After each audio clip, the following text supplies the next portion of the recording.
Bueno, bienvenidos al séptimo Congreso Iberoamericano de Teatro. Este es nuestro cuarto y último día. Este año el tema es la política y lo político en el teatro iberoamericano y la mesa de hoy trata sobre teatralidades políticas.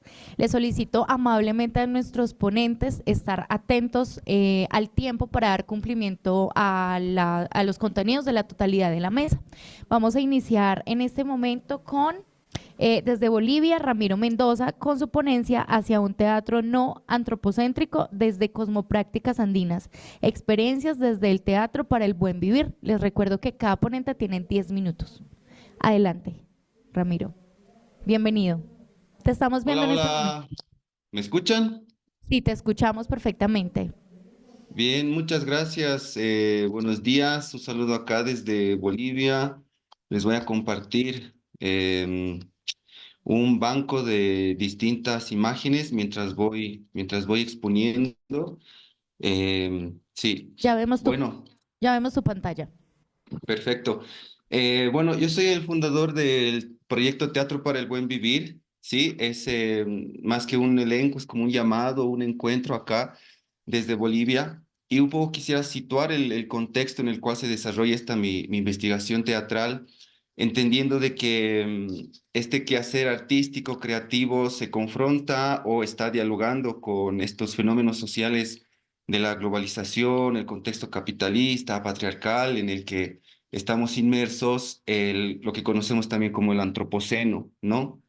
Y bueno, buscando ahí trascender esas nociones que confronta cuerpo, mente, naturaleza, cultura, campo, ciudad, sujeto, objeto, materialidad, espiritualidad.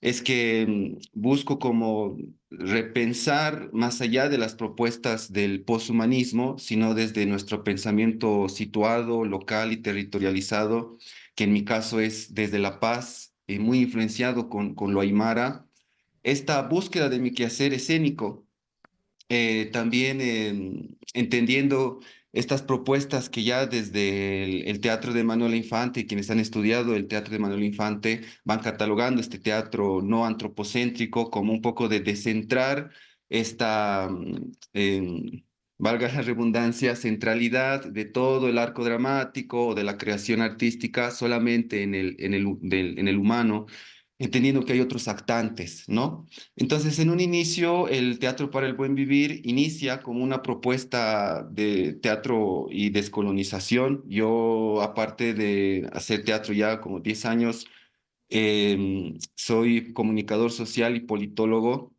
Y estoy muy influenciado con estas teorías de la filosofía de la liberación, descolonización, despatriarcalización y vivir bien. Entonces, buen tiempo de mi quehacer también como pedagogo en teatro ha sido generar espacios de socialización y divulgación del paradigma del vivir bien a través de la pedagogía teatral. Y ahí ustedes ven en las imágenes algunas imágenes de los talleres, entendiendo que el paradigma del vivir bien es como un paradigma político que busca ser otra propuesta alternativa al modelo de desarrollo capitalista. Pero también es un concepto que ha sido muy utilizado por el discurso político, y eso también hay que reconocerlo, ya sea por el romanticismo indígena o lo que se llama acá los pachamamismos. Y si les interesa indagar sobre eso, hay una antropóloga que se llama Denise Arnold, que pues profundiza mucho en el concepto del vivir bien, ¿no? Que si bien está teñido de esa discursividad, retórica, política, pues aún se sostiene como un modelo o una alternativa sostenible desde el pensamiento indígena. En ese sentido, al ir buscando incluso mi propio camino ancestral, mis abuelos son aymaras, pero también reconociéndome como joven, urbano, moreno, mestizo, voy entendiendo estos límites que incluso el lenguaje me da para reconocer estas prácticas cotidianas, es decir, de los estudios indígenas o desde la lógica aymara, porque, claro, está muy teñido, muy contaminado, diría yo, desde estudios culturalistas, desde estudios simbólicos o desde estudios representacionales, ¿no?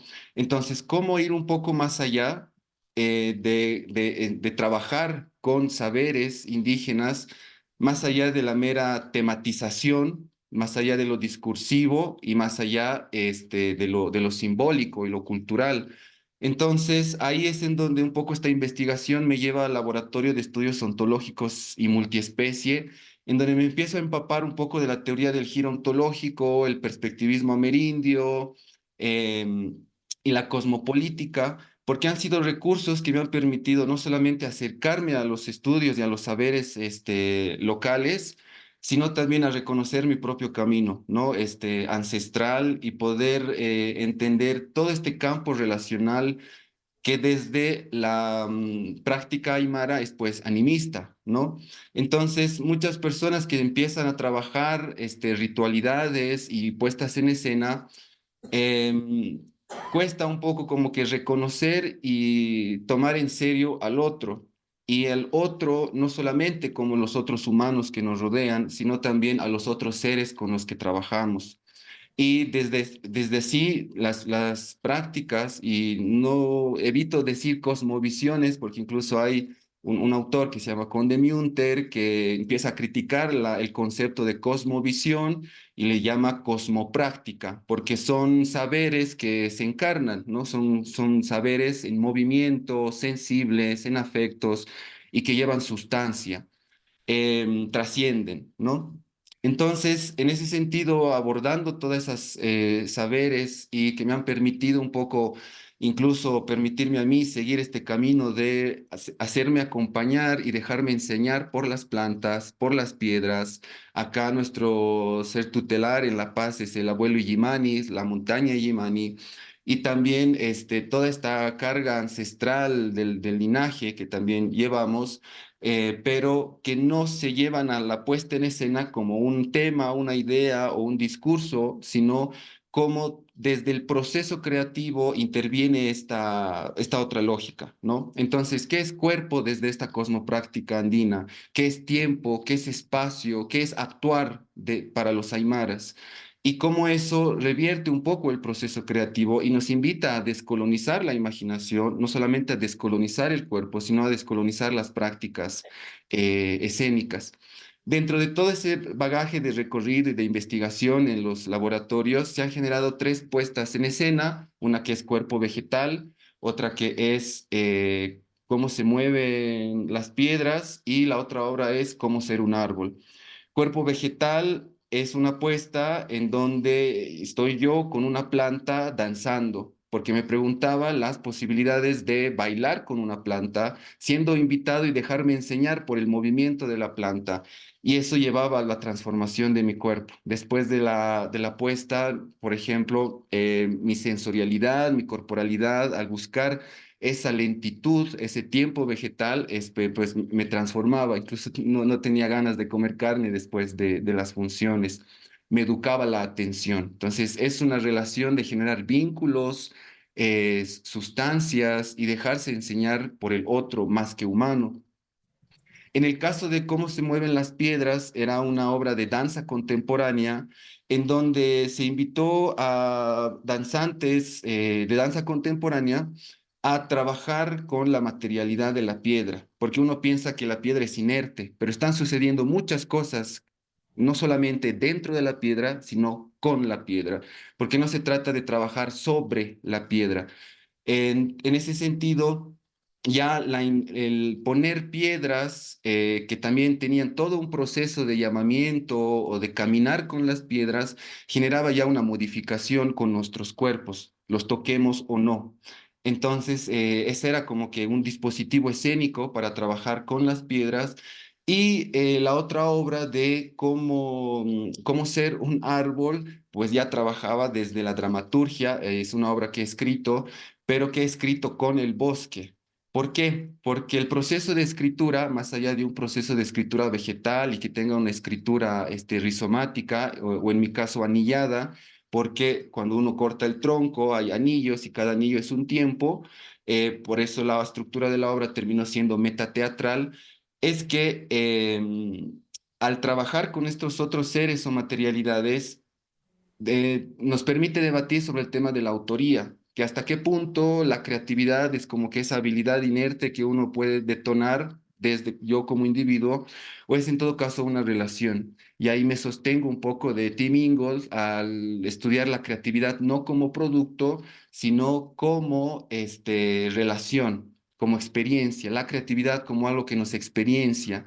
Em, Me preguntaba qué tiene esta obra de Bosque, el actor que siempre se le dice, ¿no? Como actúa natural, o a veces hay este chiste de he sido árbol uno, árbol 2, árbol 3, y la obra, más allá de ser actores que actúan de árboles, esa metateatralidad y la ficción dentro de la metateatralidad me permite entrar a la situación de que no, son en realidad árboles que quieren ser actores porque quieren ser reconocidos más allá de un simple paisajismo o de un decorado de fondo, porque en la centralidad estaban los otros actores humanos, ¿no? Entonces, bueno, todas estas experiencias me han permitido como que repensar, un poco viajar, aprender, dejarme enseñar por estos estudios multiespecie, pero sobre todo caminar y dejarme enseñar por estos otros mundos posibles. ¿Dónde está lo político dentro de todo esto, más allá del vivir bien, de la descolonización?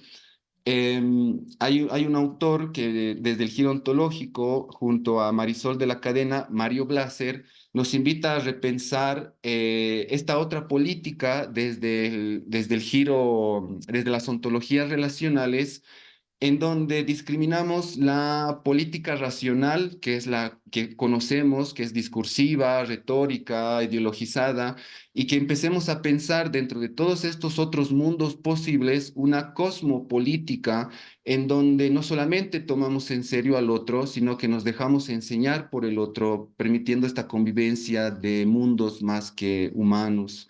Entonces, bueno, esa es la investigación, un poco el camino que les quería compartir y muchas gracias. Un fuerte abrazo desde Bolivia. Ramiro, muchísimas gracias. Les recuerdo que al final, si tenemos espacio, vamos a abrir un lugar para preguntas, tanto para los participantes presenciales y virtuales. Continuamos desde Ecuador con Belkis Granda y Pablo Tatés con su ponencia El erotismo y la voz política como detonantes para evidenciar la violencia. Bienvenidos, ¿cómo están?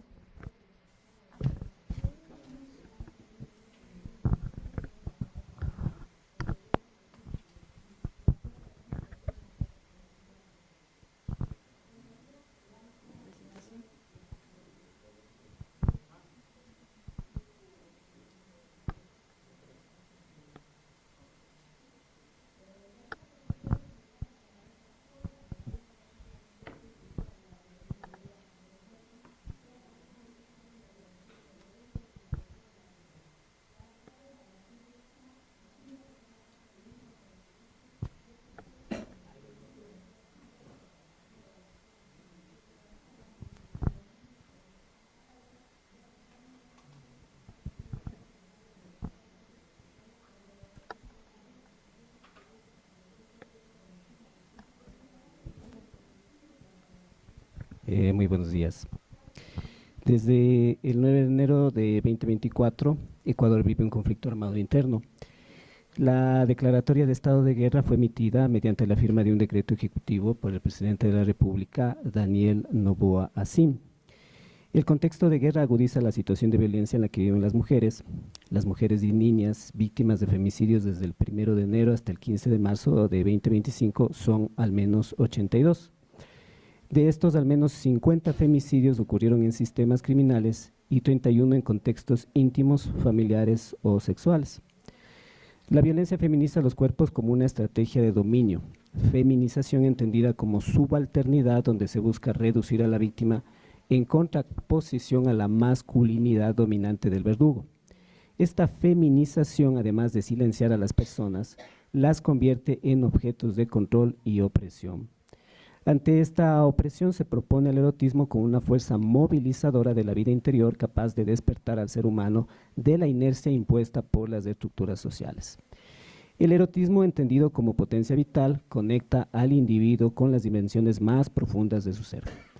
La presente investigación tiene como objetivo romper el silencio, Se propone dar voz a los relatos de violencia realizados en voz baja por las mujeres del linaje femenino de una de las autoras de esta investigación, en este caso Belkis Granda Orellana. Sobre los relatos se elabora una dramaturgia que piensa el erotismo como esa fuerza política que permite evidenciar la violencia. Finalmente, se mide el impacto que esta investigación tiene mediante la puesta en escena de Vibrantes, una obra de teatro interpretada por Belkis Granda y con la dirección de Pablo Javier Tatés. Esta investigación usa la autoetnografía como enfoque. Se busca describir y analizar sistemáticamente la experiencia personal con el fin de comprender la experiencia cultural. Es importante remarcar que las historias que se evidenciaron, que se analizaron y se estructuraron son de mi linaje materno. Mi abuela, mi madre, mis tías, todas mujeres. El puerto de partida de esta investigación es la mesa de la casa de la abuela. Así transitan las penas de las mujeres que tuvieron que vivir la violencia que proveía de sus seres queridos. Al final de la tarde, las mujeres del hogar se sentaban en esa mesa a contar sus historias. Todas lloraban y las niñas y niños escuchaban a sus madres llorando. Cuando los hombres llegaban había silencio y cada una se ponía a hacer cualquier cosa. La mesa se quedaba solo con el mantel beige de flores anaranjados y un plástico que lo cubría evitando las manchas de comida y de lágrimas. Se considera la mesa no solo como un espacio de desfogue emocional, sino como un espacio político. Para Hannah Arendt, la política es el campo de la comunicación y la interacción que asegura el actuar conjunto, como concepción de la acción y la capacidad para concertar con los demás y actuar de acuerdo con los otros. Según esta perspectiva, la política no es simplemente una toma de decisiones o el ejercicio de poder. La política también se entiende como una forma de resistir frente a la violencia. Para elaborar el ensayo dramatúrgico que se generó, se usó el Memorial del Deseo, un ejercicio creado por Luciana Lira, docente, artista e investigadora de Brasil. Esto, como ella explica, es un movimiento primal de escritura basado en la memoria personal y en la búsqueda por indagar al investigador y a la investigadora un proceso de construcción de autoimagen, una autorreflexión desde su propia investigación. El texto se centra en la Vibrante, un personaje femenino que explora su sexualidad, la violencia y la represión. La Vibrante articula el erotismo de la obra. Esta articulación se la hace comprendiendo que el erotismo es uno de los movilizadores de la vida. Según Georges Bataille, escritor y pensador francés, el erotismo del hombre difiere de la sexualidad animal precisamente en que moviliza la vida interior. El erotismo es lo que en la conciencia del hombre pone en cuestión al ser. A partir de lo mencionado, se ve en el erotismo un detonante que permite desarmar las estructuras sociales como fuerza disruptiva. Si el erotismo busca liberar al ser humano y conectarlo con su esencia, la violencia lo reduce a un objeto de control, al generar un estado de dependencia. Los textos permiten explorar la voz como un medio que trasciende la expresión para convertirla en liberación a través de un lenguaje poético y visceral. La voz es más que un simple sonido, es una manifestación del cuerpo y del lenguaje que conecta lo físico con lo simbólico. Entonces se observa la voz trascendiendo el ámbito de lo técnico y pensándola como un todo. Ahí aparece un ejercicio de voz que me propone Bárbara Vizcarro, también investigadora y artista brasileña, que proponía el reír, llorar, gemir y canturrear sin expectativas, sin juzgarse, sin ponerse trabas, sino más bien liberando la voz y así saliendo de la técnica y avanzando hacia esta creatividad vocal. La escritura de la obra se configura en 4 escenas. En la primera se aprecia a la abuela con su sueño de independencia. En la segunda se ve a la madre con su anhelo de apoyo y contención. Y en la tercera aparece la niña con su deseo de compañía y ternura. Y en la escena final está la Vibrante, explorando el placer de la emancipación. En las 3 primeras escenas, estos deseos y sueños se ven truncados por actos de violencia que reducen, minimizan y finalmente feminizan sus cuerpos y sus voces. De esta investigación pasamos al texto y del texto pasamos al montaje de la obra. Y durante la breve temporada de Vibrantes se midió el impacto que la obra tuvo sobre el público, más o menos 60 personas, así como el nivel de conocimiento sobre la violencia de género, entendida esta como todo acto de violencia sexista que tiene como resultado posible o real Un daño físico, sexual o psíquico, incluidas las amenazas, la coerción o la privación arbitraria de libertad, ya sea que ocurra en la vida pública o en la privada. La razón de ser de lo que llamamos violencia de género es la necesidad de los hombres de controlar a las mujeres. En la encuesta se dividió por 4 grupos: mujeres menores de 35 años, hombres menores de 35 años, mujeres mayores de 35 años y hombres mayores de 35 años. Les voy a compartir los datos de mujeres mayores de 35 años y de hombres menores de 35 años, estos dos grupos, porque en los datos que nos arroja se ve que hay una brecha grande en cuestión de opiniones. El 66%, empiezo con mujeres mayores de 35 años, el 66% asegura que su comprensión sobre lo que es la violencia de género mejoró luego de ver la obra. El 83% afirma que la obra le hizo cuestionar algún prejuicio o idea errónea que tenía sobre el tema. 83% considera que la violencia de género es un fenómeno más cercano de lo que pensaba. 84% dice que comprende mejor el ciclo de violencia luego de ver la obra. Y sobre el impacto de Vibrantes, 83% sintió empatía con los personajes y el 91% se conmovió. El 100% considera que el teatro es una herramienta para generar conciencia social, que es importante que los artistas aborden la violencia de género y que el arte puede ayudar a sanar. En hombres menores de 34 años, el 51% asegura que su comprensión sobre la violencia de género mejoró luego de ver la obra. Apenas el 34% considera que la obra le hizo cuestionar algún prejuicio o idea errónea sobre el tema. Solo el 28% consideró que la violencia es un fenómeno cercano. El 42% afirmó comprender mejor el ciclo de violencia, 57% dice que la obra le conmovió, 71% sintió empatía con los personajes, 71% dijo que el teatro es una herramienta de conciencia social, 83% dice que los artistas deben hablar de violencia de género y 85% que el arte puede sanar. Como conclusión, el erotismo se revela como un detonante esencial dentro de los procesos creativos, pues activa la memoria, expone las huellas de la violencia y abre un camino hacia la emancipación. Constituye una postura política capaz de devolver la voz a los cuerpos feminizados. De esta manera, lo que antes fue silenciado y naturalizado encuentra en la escena un lugar de visibilización y resistencia. La obra se erige como un testimonio e invención a la vez, un espacio en que lo íntimo se transforma en público y lo personal adquiere un sentido comunitario. A través del erotismo, la propuesta escénica permite construir personajes distintos, definidos por su capacidad de experimentar el mundo del deseo, la intimidad y la potencia de lo vital. Así, el escenario se convierte en un territorio de encuentro donde aparecen nuevas miradas sobre la violencia y la posibilidad de resistirla, considerando que el año 2025 ha sido el año más letal para las mujeres en Ecuador. Finalmente, la experiencia escénica logra una profunda conexión con el público, especialmente con las mujeres, quienes se reconocen en sus relatos y emociones. Esta identificación abre un espacio de reflexión sobre las vivencias compartidas y evidencia cómo el teatro puede ser un vehículo transformador. Al poner en tensión la memoria y el erotismo y la política, la obra demuestra que es posible reconstruir sentido y devolver a los cuerpos su derecho a vibrar, expresar y liberarse. Gracias. Muchísimas gracias. Muchísimas gracias. Bueno, vayan preparando sus preguntas para al final de la jornada. Vamos a continuar con la próxima ponente, Azucena López, desde México, con su ponencia La etnografía crítica en la investigación teatral, una experiencia performativa. Bueno, pues muy buenos días. Muchas gracias por permitirme el espacio de compartir acá un ratito con ustedes. Yo les voy a presentar un poco del avance de la investigación del proceso doctoral que estoy llevando a cabo. La ponencia la titulé La etnografía crítica en la investigación teatral, una experiencia performativa y colectiva en Querétaro, México. Esto hace parte, como les comento, de mi proceso en el doctorado en Ciencias Sociales, Niñez y Juventud de la Universidad de Manizales y el Centro de Estudios Avanzados en Niñez y Juventud, y está siendo acompañado por la doctora Tere Luna.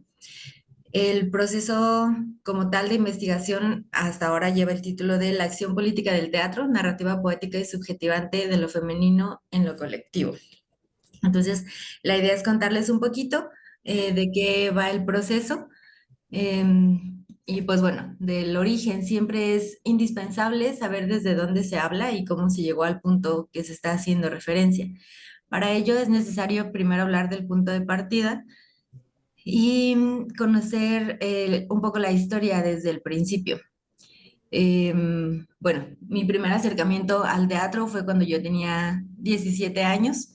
Literal, yo iba pasando por afuera de un teatro independiente y me invitaron a una obra que se iba a presentar en media hora. No tenía realmente ningún plan en ese momento, entonces accedí a entrar a la puesta en escena y desde ahí no he vuelto a salir de esos espacios. Fue tan frecuente y tan recurrente mi asistencia a ese espacio en particular de teatro independiente con la compañía Sabandijas de Palacio, que resulté en amistad con la directora y la creadora de esa compañía, que se llama Mariana Arta Sánchez Frank, que es una de las principales exponentes del teatro en México. Entonces, después de mucho tiempo y de muchos procesos compartidos, llegamos como a cierta conclusión de que ella me decía que ella es una psicoanalista como frustrada, y que su forma de sacar las cosas que lleva dentro es el teatro. Yo soy psicóloga clínica con orientación psicoanalítica, entonces ahí las pláticas que tenemos van más en ese sentido. Y yo he tomado varios cursos de improvisación y dramaturgia con ella. Entonces, ella me cuenta de un trabajo, de un proyecto que estaba por comenzar, en donde la idea era hacer una serie de obras que trataran sobre la cuestión de las mujeres, de cómo a las mujeres se nos ha tratado de locas a lo largo de la historia. Y de esta manera ella empieza a hacer una denuncia pública eh,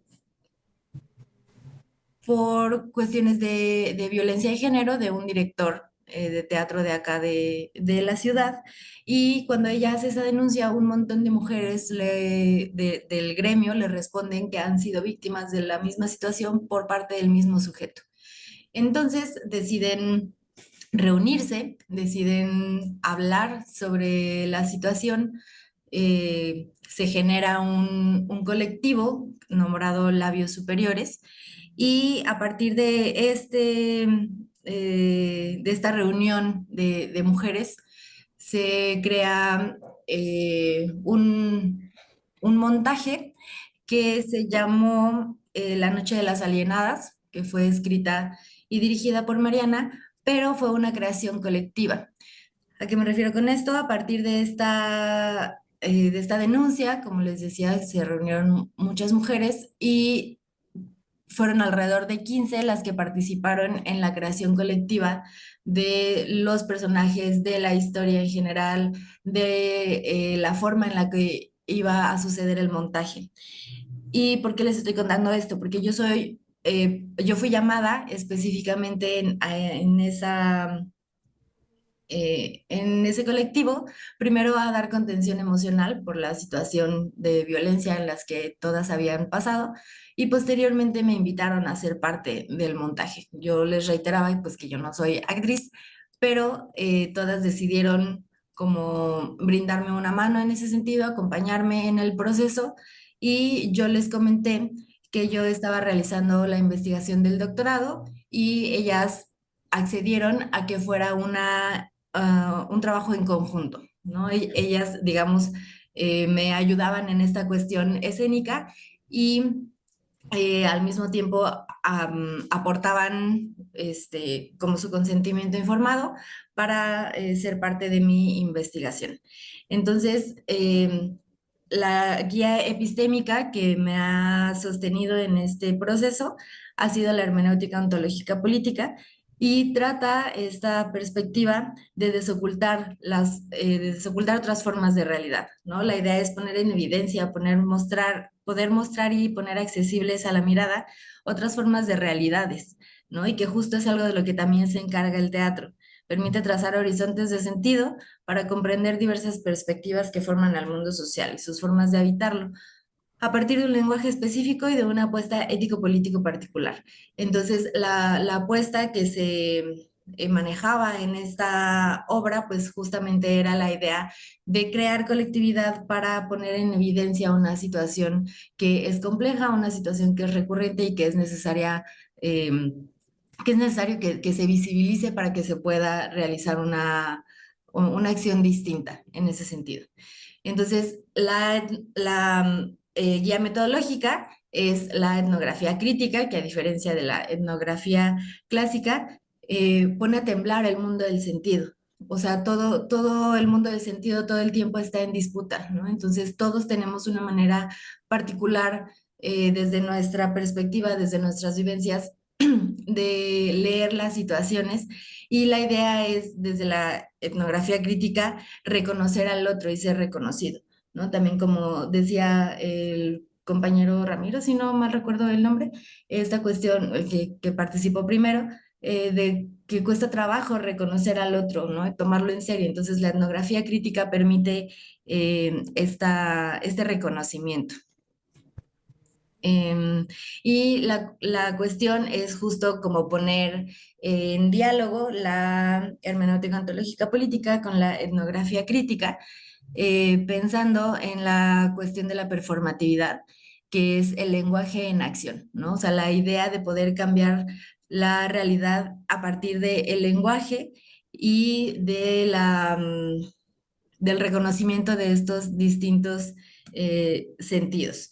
Entonces, este proceso ha tenido evidentemente diferentes niveles. El primero pasa por mi inserción en el grupo, que es lo que les contaba hace un momento, teniendo un triple rol desde mi persona, que es el rol de psicóloga, el rol de actriz y el rol de investigadora, que tiene que ver también con la parte de mi propio posicionamiento ético, ¿no? Y uno de los procesos que ha respaldado esta situación ha sido la parte del consentimiento informado y evidentemente la idea de que todas las actrices que estuvieron siendo parte del proceso, que han estado en compañía de este proceso formativo, ha sido como era el cine antes, ¿no? Con permanencia voluntaria. Todo el tiempo ha sido esta parte de la observación participante, en el trabajo de mesa, en conversación permanente con el colectivo, tanto en manera grupal como individual.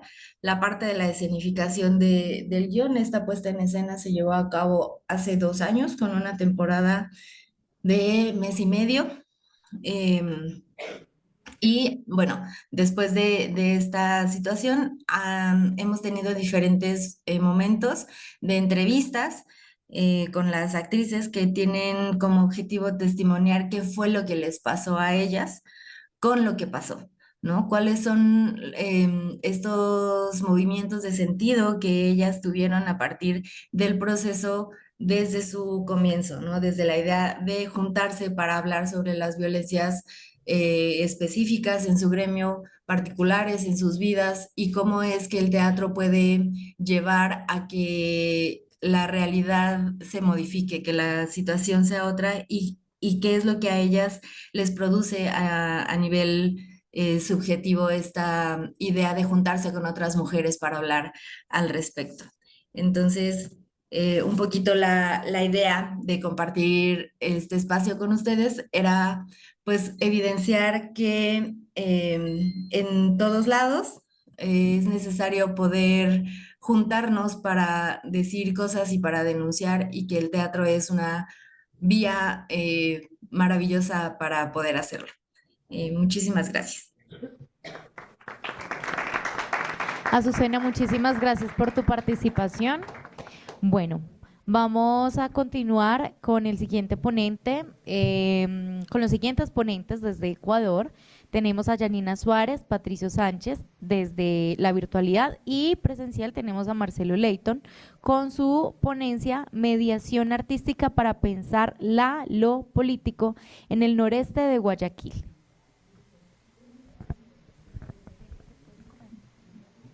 Buenos días. Buenos días, Buenos días, ¿cómo estás? buenos días, estimados, estimadas. Un abrazo fuerte desde acá, desde Guayaquil, Ecuador, para todos los invitados a nivel latinoamericano y mundial, ¿no? Un abrazo fuerte. Vamos ahí con nuestra intervención. Bueno, ya los Hola, estamos viendo. hola Si quieren Patricio, compartir hola. pantalla. Hola Marce. Patricio, Yanina. Hola, Marce. Bien. Bueno, buenos días, buenos días. Estamos muy contentos de estar acá. Queremos compartir con ustedes acá los tres porque es un trabajo en equipo muy duro, muy arduo. Y queremos que después de esta charla, conferencia, pues nos permitan ustedes tener unas inquietudes que se hayan podido transmitir, ¿no? Esta ponencia tiene dos momentos, uno que yo voy a exponer, cabe un poco la redundancia, la experiencia del trabajo, y Yanina y Patricio van a complementar un poco el trabajo desde los resultados que se han obtenido. Básicamente es una sistematización, yo tengo problemas con ciertas palabras, podemos poner la diapositiva, si es que también para ir también. Bueno, decirles que nuestra Constitución del 2008, la educación es un derecho, la educación en artes es un derecho, por lo tanto todo el mecanismo democrático, institucional debe estar abocado a aquello, pero sabemos que eso también es parte de la utopía de la democracia, por lo tanto también hay que decir que este proceso se lleva a cabo con seres humanos que tienen que tener una clara vocación sobre los objetivos que se tienen frente a los procesos educativos formales. A ver, pásala por favor. Quiero decir que desde el 2023-24 estamos padeciendo una crisis de deserción escolar muy fuerte en todo el país. En el noroeste de la ciudad aún más. Hay un sector que se llama el Monte Sinaí, que alberga alrededor de 300.000 familias que han ocupado esos territorios. Le decimos invasiones, pero el término más eufemístico que se utiliza es ocupaciones, y la mayoría de las familias que viven ahí no tienen propiedad, no tienen servicios básicos y todo lo que sabemos de estos sectores periurbanos de toda la ciudad.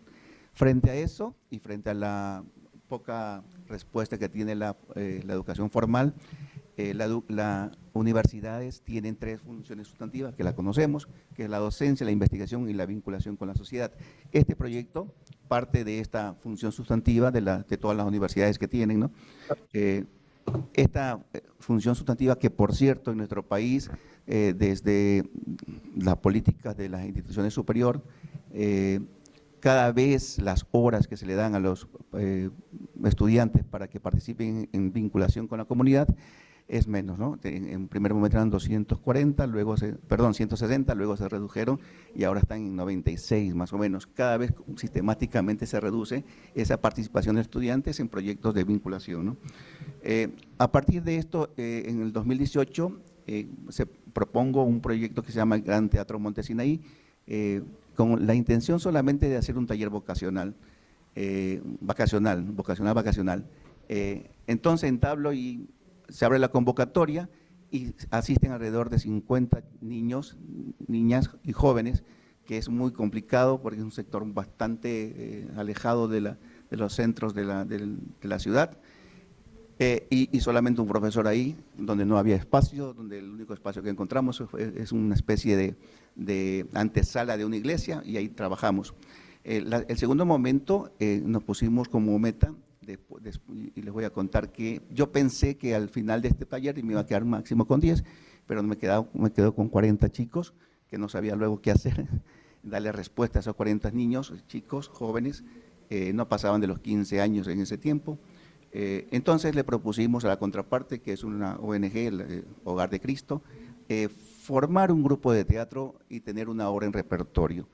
Entonces así nació este grupo de teatro que va a tener mucha incidencia en este momento en la ciudad. Decir que cuando decíamos teatro en comunidad, en los medios de comunicación siempre salía la noticia en comunidad, ¿no? La noticia en comunidad, y salía la crónica roja. Entonces, la palabra comunidad comienza a tener un sentido básicamente de crónica roja y es muy preocupante porque los medios hegemónicos imponen narrativas que luego estigmatizan mucho más a los habitantes que llevan sus vidas a diario, ¿no? Entonces formamos un grupo de teatro y luego propusimos, bueno, luego viene la pandemia y también pensábamos que se iba a disolver todo, pero no, tuvimos que implementar unos talleres virtuales donde se fortaleció todo este proceso. Todo esto, esta es la antesala que le digo, en una iglesia, el único espacio que encontramos, no hay espacio para recrear, para la recreación de los jóvenes, de los niños, entonces encontramos este espacio y lo fuimos trabajando desde ahí, ¿no? Hicimos la primera obra, la historia de una muñeca abandonada, que por cierto, ¿cómo escoger una obra para esto?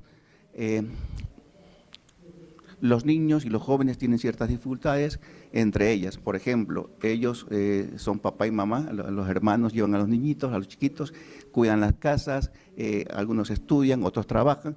En esa pluralidad de vivencias cotidianas, ¿cómo armar un grupo de teatro?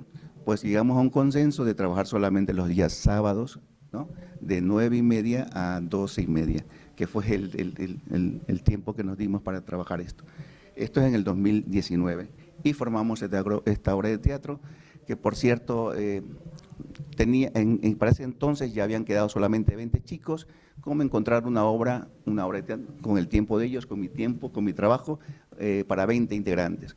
Pues lo que pude hacer es adaptar la obra, una obra de Alfonso Sastre, Historia de una muñeca abandonada, que solamente tiene seis personajes, y la tuve que adaptar para los 20. Trabajo difícil, durísimo, y que nos toca hacer, ¿no? Frente a esto, el grupo comienza a tener funciones en varios espacios de la comunidad. Y quiero presentar el video, por favor. En el estreno tuvimos la cobertura de un medio de comunicación que me gustaría compartirlo porque luego lo va a complementar con otro videíto pequeño donde los chicos están más grandes. Amigas son siempre amigas, así que adiós a estos sucios harapos, adiós a estas feas muñecas. Se inaugura un espacio que le hemos llamado el Teatro de Monte Sinaí. En este espacio se van a realizar funciones de teatro, se van a realizar eventos artísticos-culturales y por otro lado se inaugura el grupo de teatro de Monte Sinaí, un grupo de alrededor de 20 chicos que le apuestan al teatro. Sí, es la primera vez que actué en una obra de teatro y me sentí muy feliz porque, o sea, todos teníamos coordinación, la gente se reía, le gustaba y entonces todos compartíamos lindos momentos. Por primera vez así ver tanta gente y todo nos puso un poco nerviosos, pero igual tratamos de dar lo mejor de nosotros para que el público tenga lo que quiera y se divierta. De aquí queremos buscar espacios, ¿no? Si es posible festivales, ir a otras ciudades. La verdad que los chicos están muy entusiasmados y queremos mantener el grupo de largo aliento, ¿no? Ese espacio que encontramos en Monte Sinaí, en este espacio que es de una ONG, luego la ONG no sé por qué no quiso trabajar con nosotros y ese espacio básicamente dejó de funcionar. Arreglón seguido viene la pandemia y nos distanciamos mucho más. Qué difícil que hacer un trabajo de esto en comunidad. Estos chicos, después de la pandemia, querían seguir trabajando y les digo, la siguiente, por favor. Me gusta mucho porque María, la protagonista de Historia de una muñeca abandonada, la que está en una portada, nos regalaron la portada de un medio en ese tiempo todavía público. El arte también puede cambiar, dice ella, no al mundo, pero sí a sus maneras de pensar y a dar a entender que hay miles de maneras para que la sociedad se libre de dichas ataduras que cohíben a la gente. El arte conduce al cambio. Esto lo dice cuando tiene alrededor de 15 años, ¿no? La siguiente, por favor. Y un poco los encuentros virtuales que nos tocó a todito. La que sigue, por favor.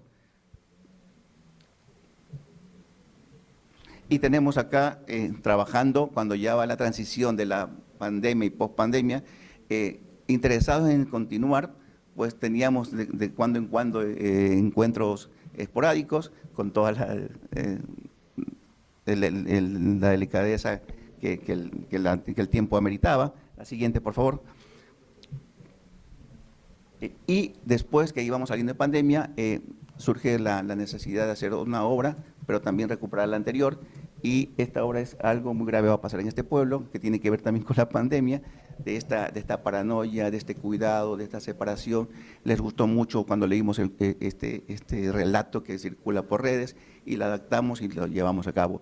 En ese momento teníamos 20 chicos, pero con dificultades, van creciendo por los problemas que se van suscitando dentro de esta comunidad, pues algunos se retiraron y está pendiente el remontar esa obra. Luego surge, sigue por favor, luego surge otro proyecto porque ya no podía continuar con este mismo objetivo. Entonces abro un proyecto donde se llama Bibliotricimoteca, que es mediación artística en proceso, donde recojo la posibilidad no solamente de crear, sino también de divulgar. A partir de eso, la mediación, a partir de la siguiente, y tiene 3 componentes, la mediación, que son talleres en comunidad, mantener el grupo de teatro, porque los chicos, los 12 chicos que todavía querían seguir en teatro, querían mantener, solo lo sostengo con este proyecto, y propongo también una especie de jornada artístico-cultural para ir tejiendo entre comunidades, porque no podíamos quedarnos solamente en la comunidad, teníamos que abrirnos y tejer relaciones con otras comunidades. Y Pasarte Alegría es básicamente eso, pero sobre todo trabajar en el espacio público. Estos son los lugares donde más o menos trabajamos. Hicimos 4 jornadas artístico-culturales en espacios donde regularmente no hay actividades artístico-culturales, ¿no? Sobre todo hay un Parque Victoria donde, a pesar de que está en el centro de la ciudad, está cercado, es de alta peligrosidad, sin embargo lo pudimos hacer y lo vamos a continuar. Seguimos con los talleres, y estas son las fotos de algunas en el espacio público no es tan público en nuestra ciudad. Pedimos un permiso al municipio, el municipio me dice que no, porque es muy peligroso en este momento aglutinarse mucha gente por la violencia que se está cada vez más en crecimiento. Por favor.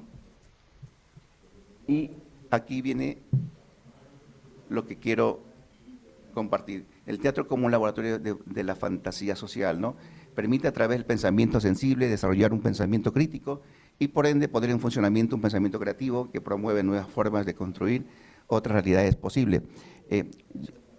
Con esta máxima que el teatro, con la que las artes son polifuncionales, sirven para todo, y no pueden servir para nada según las perspectivas que se tenga, este grupo fue creciendo y quiero presentarles en este momento, fuimos ganadores de una convocatoria que hubo sobre ONU Mujeres y participamos con otra adaptación, cómo encontrar una obra que les guste a ellos, que tengamos el tiempo, donde el tiempo sea muy bien administrado.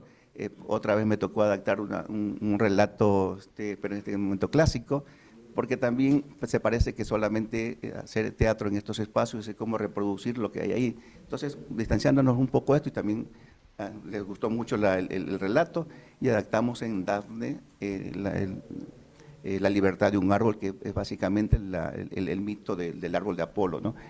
Me gustaría poner, el video, por favor. Y ya lo van a ver ustedes crecidos estos niños, chicos. Amigas son siempre amigas, así. El arte no solamente tiene que enfrascarse en una comunidad específica, sino que puede abordar distintas comunidades y mediante la misma se pueden generar grandes personas y grandes aptitudes.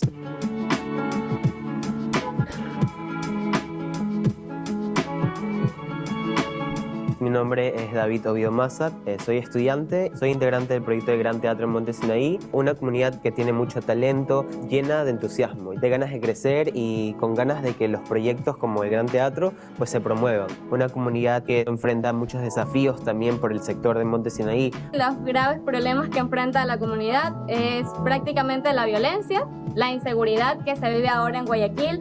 Es muy complicado llegar a los ensayos, es muy complicado a veces reunirnos en algunos sectores. Es importante recalcar que nosotros hemos tenido que movernos de algunos espacios justamente por la inseguridad. La comunidad en general también enfrenta los problemas como la falta de servicios o espacios seguros, de servicios básicos, o incluso dificultades de ingreso a las comunidades porque no existen carreteras pavimentadas.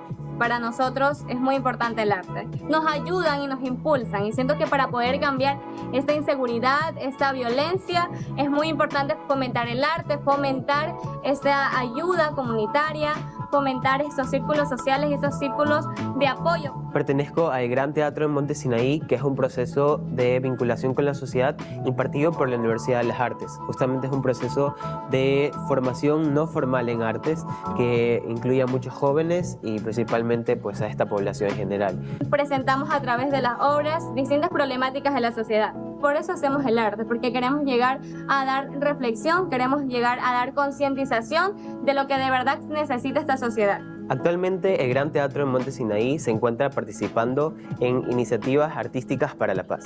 Iniciativas artísticas para la paz busca... Y ayúdame con con una diapositiva. Es que estos chicos que comenzaron con este taller vocacional, todo, ahora quiero, más adelante por favor, y voy a concluir a ver si nuestros compañeros pueden. Más adelante por favor. Bueno, este es sobre la obra, pero... Siguiente, por favor. Esto, ahí. Resulta que estos jóvenes, como el teatro le ha dado visibilidad, dos de ellos, la niña chica que está ahí, Tatiana Magallán y David Oviedo, están participando en consultorías de jóvenes y niños y jóvenes de la ciudad, están teniendo una incidencia muy fuerte en la ciudad, por lo tanto ellos están muy agradecidos y ellos permanentemente dicen que gracias al teatro descubrieron que son líderes.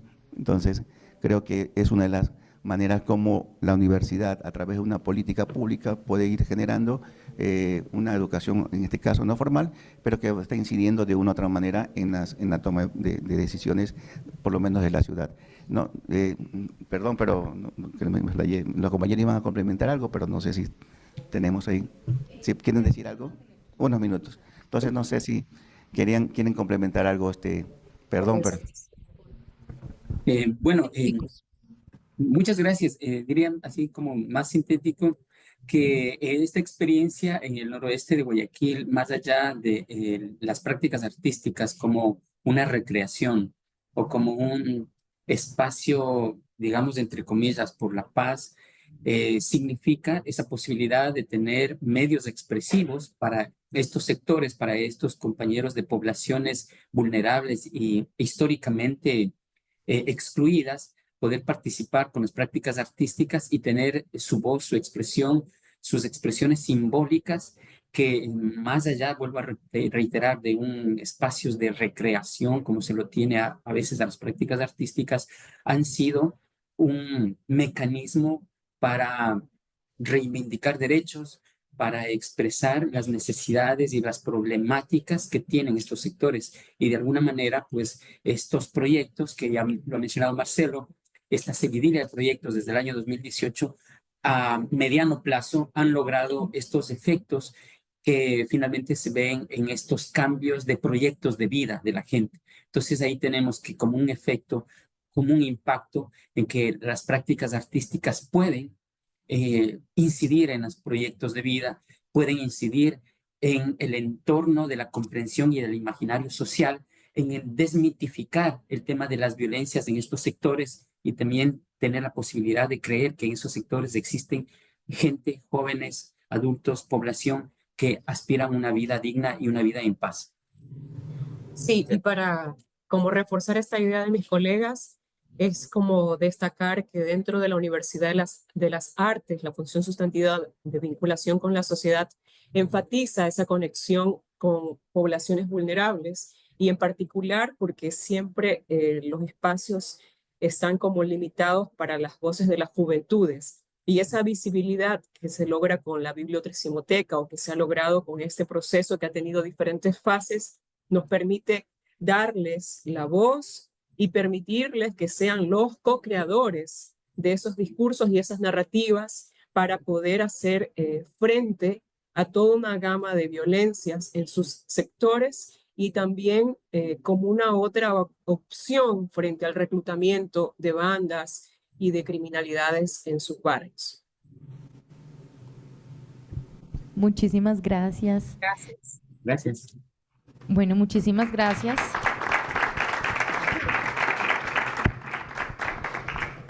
Muchísimas gracias a todos los ponentes. De verdad, me complace muchísimo estar en esta mesa. Para mí hay dos cosas infinitas, uno el universo y otro el ingenio humano, aunque Einstein decía otra cosa, pero realmente gracias por esos esfuerzos, porque son proyectos súper bonitos, sus puestas en escena, las investigaciones. Muchísimas gracias. Realmente el teatro no se separa nunca de lo político, porque el teatro lo que hace es hacernos pensar, sentir, reflexionar, preguntarnos, y pues no le va a gustar a ningún gobierno eso, ¿sí? Entonces cada día, gracias por los esfuerzos que hacemos, porque sabemos que cada día es mucho más difícil. Tenemos unos espacios, unos minutos para preguntas. Si quieren realizar alguna pregunta pueden hacerlo. Alguien que quiera acá preguntar, o asistentes virtuales que quieran, nuestros asistentes virtuales que quieran preguntar, tenemos abiertos unos minutos para preguntas.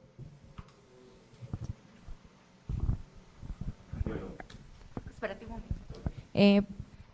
Con el micrófono, porque nos están escuchando de virtual y de pronto quedan como sin saber qué pasa. Adelante. Buenos días. Bueno, inicialmente mi pregunta va en relación a el Gran Teatro del Monte de Sinaí, ¿sí? Bueno, digamos que en un contexto social en el que, bueno, en este caso vengo de Bogotá. Nosotros en este momento en la Universidad Pedagógica, en mi semestre, estamos en un proceso de práctica pedagógica, donde en efecto visitamos colegios y diferentes lugares de formación que se encuentran quizá en las periferias de la ciudad, y por lo tanto no tienen ningún tipo, casi que es nulo el acceso al arte, ¿sí? Donde en efecto los espacios no están adecuados para una toma de clases que se deben tomar de manera óptima para el trabajo corporal y demás. Mi pregunta va más dirigida a cómo se mantiene o cómo se puede sostener un grupo de teatro, ¿sí?, bajo estas condiciones, teniendo en cuenta que, por ejemplo, en la ciudad, en estas periferias, el arte no hace parte de una prioridad, ¿sí? Y quizá poco a poco se va fortaleciendo, porque hay agrupaciones y hay diferentes, hay diferentes grupos en general que nacen y desde la necesidad de descubrir de pronto otros contextos sociales, ¿sí? Pero ¿cómo se logra mantener desde esa experiencia que ustedes tienen con el grupo?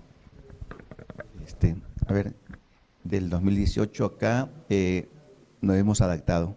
Ha sido una deriva permanente, como les dije al comienzo, parecía que solamente iba a haber un taller y suficiente, pero el contagio, la necesidad de los niños jóvenes ahora, pues hace que encontremos en conjunto pues espacios, ¿no? Este espacio que vieron ustedes cuando estrenamos la obra, era el espacio ideal para hacer un teatro en Monte Sinaí. Era una glorieta muy bonita, pero la ONG decidió no seguir trabajando con nosotros. Después de pandemia, los compañeros que eran interlocutores ahí fueron despedidos, entonces nos quedamos sin interlocutor y buscamos otras alianzas, y tenemos en este momento otra ONG que es Misión Alianza, que nos presta su espacio para los ensayos. Regularmente, cuando no hay espacio para ensayar, buscamos la estrategia de llevar a los chicos a la universidad. Es bastante fuerte, es una logística bastante dura, pero hemos logrado hacerlo, ¿no? Lo otro es que la universidad tiene algunas modalidades de proyecto en vínculo. Hay una cátedra que se llama Laboratorio en Comunidad, donde todos tienen que ir con condiciones ya casi cubiertas, ¿no? La universidad se encarga de llevar, pero hay otros proyectos como el que yo coordino, y hace las personas que quieran, que se enamoren del proyecto. Frente a eso, es mucho más fácil encontrar soluciones a las permanentes dificultades, sobre todo ahora que es difícil que los estudiantes quieran ir a estas comunidades, porque cada vez la violencia se recrudece y es un verdadero desafío. Y hay toda una estrategia metodológica donde primero hay talleres de inducción, lo llevamos primero, hacemos que tengan algunos contactos con la comunidad, y de esa manera vamos tejiendo un poco, primero que se sientan cómodos, ¿no? Que los estudiantes se sientan cómodos y se sientan, que les permitan a ellos esto que han planificado, pues ponerlo en práctica. Y también hay permanentemente esta programación, con las comunidades, con otros grupos, hay mucha música, pues tratamos de organizar un programa y vamos a otras comunidades, ¿no? Y ese sí es un trabajo bastante fuerte, donde la ONG nos colabora con cierta logística, y de esa manera mantenemos la motivación, mantenemos el tejido que queremos nosotros cada vez ir construyendo, y la motivación para otros estudiantes que quieren ingresar en nuestros talleres. Es arduo, es duro, pero creo que cuando hay vocación y creo que hay los objetivos, pues evidentemente se logra, ¿no? Eso. Si me permiten, si me escuchan, Sí, te escuchamos. abonar algo ahí. O sea, dentro de nuestra política institucional y dentro de nuestro modelo educativo de la Universidad de las Artes, existe esta particularidad de romper la barrera, esa pared porosa, ese vidrio que nos encierra en el campus universitario, y pasar o trasladarnos para entender y comprender las realidades de un territorio. De ahí que los proyectos de vinculación o esta asignatura, como la mencionaba Marcelo, Laboratorio en la Comunidad, se realiza con los estudiantes y los docentes en ese territorio, digamos, seleccionado o elegido. Y coincidencialmente, la universidad actualmente tiene estos proyectos de vinculación con la sociedad, con algunas asignaturas, en donde justamente están en sectores altamente conflictivos, sí, pero también prejuiciados por el tema de violencia y criminalidad. En Monte Sinaí, Isla Trinitaria, al noroeste de Guayaquil, y al sur también, pero el desafío es cómo con las infraestructuras locales de esa realidad territorial, que son a veces muy deplorables, muy precarias, son los desafíos, cómo te enfrentas como un profesional en formación artística, o cómo también la universidad puede incidir en ese territorio con esas realidades, y a digamos, a ese entorno poderle dar alternativas reales en esas condiciones. Es decir, son desafíos, pero los desafíos creo que nos hacen y nos han permitido también ponernos en el lugar del otro. Aquí es un tema también de la otredad, saber de que existen otras realidades de personas que también aspiran a esta democratización o acceso al arte y la cultura, a las prácticas artísticas, pero que lamentablemente no están con las posibilidades o sus condiciones para poder acercarse a la centralidad. De ahí que creo yo, estoy convencido de que el aspecto de la universidad, de la vinculación con la sociedad, debe romper el campus universitario, este prejuicio que a veces lo tenemos como el alma mater dentro de una centralidad de una ciudad, y poder llegar a esos otros espacios con la misma profesionalidad y rigurosidad académica que se debe llegar.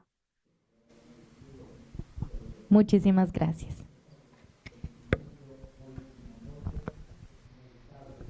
Bueno, vamos primero acá y luego vamos allá. Tengo una pregunta para todos los ponentes, y es si hay un registro audiovisual que nos puedan compartir de sus puestas en escena. ¿Puedes repetir la pregunta? Sí, es para todos, y si tienen un registro audiovisual que nos puedan compartir de sus puestas en escena. Qué buena pregunta. Qué buena pregunta, porque en la exposición que hacía el compañero ayer, cuando él hablaba del archivo, Canek, claro, me hizo dar cuenta de que soy un desastre en ese tema. Sí, de que muchas veces, a veces me googleo y a veces aparece cosas que yo no tengo archivado. Entonces me parece que la pregunta es buenísima, porque creo que es algo en lo cual fallamos bastante, especialmente en Ecuador. Precisamente en la Universidad de las Artes me invitaron a ser parte de una comisión en la cual estaban haciendo el trabajo de reconocimiento. ¿Y cuál era el problema? Con artistas que nosotros conocíamos y que, que tienen años trabajando, que no tienen archivo. Y sin el papel no había manera. Las universidades todavía no tienen, o sea, mejor dicho, deben tener evidencia, ¿no? Entonces, adolecemos muchísimo del archivo porque tampoco había tanto. Ahora con una cámara tú puedes, ¿no? Pero en nuestro tiempo era totalmente diferente. Entonces sí, es un problema el archivo. Pero lo bueno es también que cuando lo obtiene ya se va armando un archivo digital de todo, ¿no? El reconocimiento es para los creadores, me cuesta decir artistas creadores, que tienen toda su trayectoria y que la universidad le hace un reconocimiento para una licenciatura en un primer momento, ¿no? Es una de las políticas también que tiene la Universidad de las Artes allá en Guayaquil, en el Ecuador, ¿no? Si bien no tenemos un registro como tan completo, por así decirlo, sí nos pueden seguir en YouTube como Teatro de la Pandemia y en Instagram también como Teatro de la Pandemia, donde ponemos breves análisis, invitaciones a las obras, y también en Teatro de la Pandemia tenemos una obra que se llama #Arroz con Huevo. Es una obra que está completa, sí, es una frase que dijo el presidente de la República anterior, bueno, hace 3 gobiernos, que decía: yo me como un arroz con huevo y me importa un bledo el país. Eso dijo. Entonces utilizamos ese fragmento para hacer una obra, y esa obra sí es virtual, completamente virtual, que interactúa y está 100% en línea. Entonces podemos organizar quizás alguna función más adelante para que ustedes puedan conectarse y verla, que es en @Teatro de la Pandemia, en YouTube y en Instagram. Eso. En Facebook también tenemos nosotros. Básicamente ponemos noticias del grupo, ¿no? En Facebook. Gran Teatro Monte Sinaí. Es lo único que tenemos por ahora. Muchísimas gracias. Hola. Hola. Hola. Ay, eso suena muy duro. ¿Ahí me escuchan? ¿Ahí? ¿Ya? Mi pregunta es respecto hacia los ponentes del erotismo y el que hablaba desde la cosmopráctica. Me genera mucha curiosidad si esos procesos lo han llevado, digamos, como infancias, digamos, como el reconocimiento de que la violencia también existe en ese tipo de infancias. Sabemos que es algo que lleva durante mucho tiempo y es algo que es generacional, pero digamos, desde el método del erotismo, preguntarlo si lo llevan lo han llevado a un proceso a infancias como para que reconozcan esto, y desde el que hablo de la cosmopráctica como para un reconocimiento del espacio ambiental que siempre nos rodea, como digamos de ese cuidado, del cuidado por el otro y del que puede también ayudar como a ese crecimiento. Es que siento que pues, los dos van muy relacionados y me gustaría saber si lo han hecho, digamos, un trabajo artístico desde las infancias o investigativo. Bueno, en nuestro caso y en mi caso muy particular, me dan miedo los niños. O sea, ¿a qué me refiero con que me dan miedo? Que puedes realmente marcar la vida de un niño, realmente marcar una infancia con un muy, muy ligero paso. Entonces, sí es muy delicado el tema, realmente es muy, muy delicado el tema, pero sí sería interesante tratarlo porque nosotros no vemos al erotismo como como esta sexualización del cuerpo, sino más bien como esta chispa vital, y todos la tenemos. Siempre la hemos tenido, simplemente que en algunos casos se pierde, se capitaliza, bueno, pasan muchas cosas, pero sí sería interesante. Realmente no lo hemos analizado así a profundidad, como te digo. A mí sí me preocupa mucho la infancia y poder lastimar. Si cuando lastimas una infancia, lastimas una vida entera. Entonces sí hay que tener muchísimo cuidado con trabajar esto, y sí tendremos que pensarle, pero muy, muy a profundidad. Yo más bien me sumo a la segunda pregunta porque yo tengo la misma curiosidad para el compañero de Bolivia. Hola, ¿qué tal? Buenos días. Sí, de hecho yo soy profesor de teatro en una unidad de convenio alternativa que se llama Curmihuasi. Acá en Bolivia hay un movimiento pedagógico comunitario que viene desde Warizata, tal vez alguien conoce, que ha influenciado en Latinoamérica. Entonces, la unidad de convenio Curmihuasi lo que busca es mezclar estas pedagogías, Waldorf, educación especial, educación para las diversidades y Warizata, ¿no? Que incluye toda esta influencia desde el saber comunitario Y pues las infancias están en una localidad que se llama Chocaya, y pues ahí yo como profesor de teatro me involucro con la educación en las artes, entendiendo no a las artes como manualidades, ni tampoco como un producto que tenga que resolverse como artístico, escénico o de espectáculo, ¿no? Sino como esta forma de relacionamiento. Entonces los niños, las infancias, no solamente trabajan con el teatro en esta relación con los otros seres, sino que desde la pintura, desde la danza, desde las plantas y saberes medicinales, se relacionan desde, no sé, primero, segundo de primaria.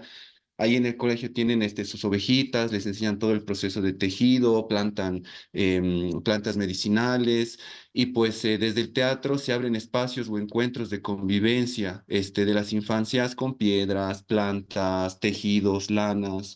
Hay una linda investigación sobre entender a los tejidos como personas. Alvier Espejo, si les interesa, es una linda investigadora desde Bolivia, Silvia Rivera también. Entonces, hay mucho trabajo también desde las infancias acá.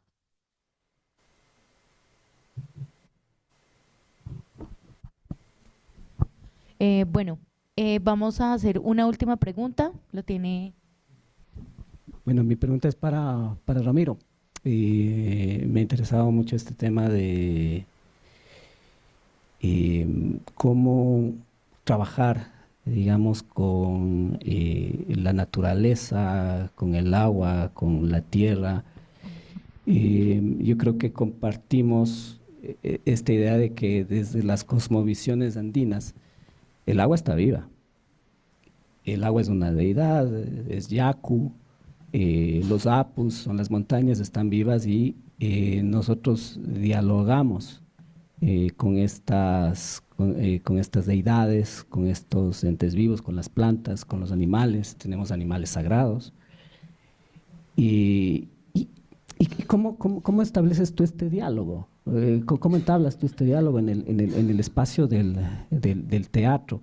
Y concretamente quería preguntarte si es que en este diálogo necesariamente pasas por esta idea del ritual, ¿no? De los rituales que hacemos para cuando nos contactamos con las cosas. Por ejemplo, acá tenemos la costumbre de, si vamos a subir a una montaña, pues se le pide permiso a la montaña, ¿no? Porque si no le pides permiso, pues te pasa cualquier catástrofe, ¿no? Sí, y hay gente que no pide permiso y, bueno, después se lamenta. Entonces, ¿cómo trabajas esto? Gracias, Ramiro. Sí, gracias. Bueno, acá tenemos todavía el gran suerte, o todavía resguardo de estos saberes, con muchos abuelos y abuelas, amautas, guías, cayaguayas. Entonces, un poco convivir con ellos me ha llevado como a dejarme enseñar por esas personas que, claro, desde la mamita Coca, desde los abuelos ríos, desde los taitas, incluso desde los guardianes del bosque, permiten reconocer que ese conocimiento no es solamente resguardado por una cultura o dentro de usos o costumbres, porque luego se puede llegar a folclorizar, ¿no? Sino que están ahí en la vida, ¿no? Y que esa capacidad de recordar y saber prestar atención, pues es muy importante. Saber reeducar la atención es de que está presente, o sea, está presente. Simplemente nosotros somos los que estamos como distraídos tal vez, ¿no? Entonces, el proceso de incluso aprender a hablar con la coca, incluso los sueños, la conexión con los sueños también te permite la guía. Y acá, por lo menos desde la visión aymara, hay una relación muy especial con lo que tienes, con lo que se llama el taqui, que es tu camino, ¿no? Y también con el chimpu o tu estrella. O sea, hay mucho saber que te permites dialogar sobre cómo estos otros seres se están tratando de comunicar contigo a través de los sueños, a través de llamados, a través de la lectura de la coca, así, ¿no? Pero eso como un camino personal. Ahora, ¿cómo eso va al trabajo de investigación escénica? Porque es un trabajo de removerse uno mismo, y no ponerlo como tema o como discurso, sino como manifestación de la relación. Hay una antropóloga que se llama Elsa Lagru de Brasil, que expone cómo la obra de arte, lejos de esta visión de la modernidad u occidental, más allá de un producto, es la relación, ¿no? Entonces, hay comunidades indígenas que están tejiendo una cesta al lado del río y la cesta lleva al abuelo río, ¿no? Y no está como una exposición para ser vista, sino que es parte de hacer familia. Acá en Bolivia le llamamos crianza mutua. Entonces, cuando uno entra en relación con esas materialidades, pues se está dejando afectar por esos aires, ¿no? Y no solamente viene el aire, sino el aire viene con más. A eso le llamamos cosustanciación.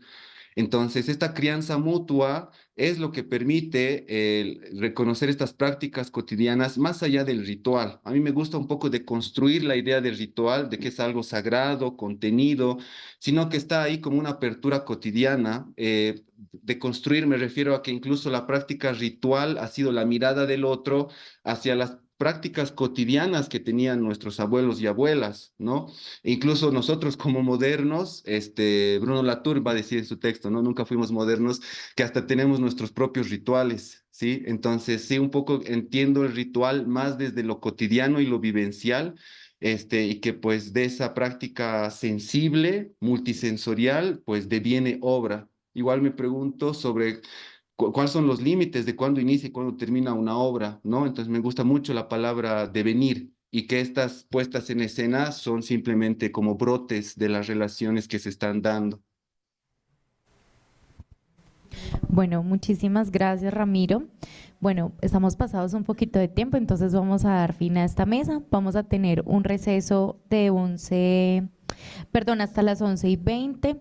De nuevo, muchísimas gracias a todos los ponentes, valiosísimos sus trabajos, muchísimas gracias por participar, a nuestros participantes presenciales y virtuales, muchísimas gracias. Recuerden ahora entonces a las 11:20 regresamos con Teatralidades Políticas 2 y a las 2:40 tenemos ya la conferencia de cierre de este 7º Congreso Iberoamericano de Teatro. Muchísimas gracias.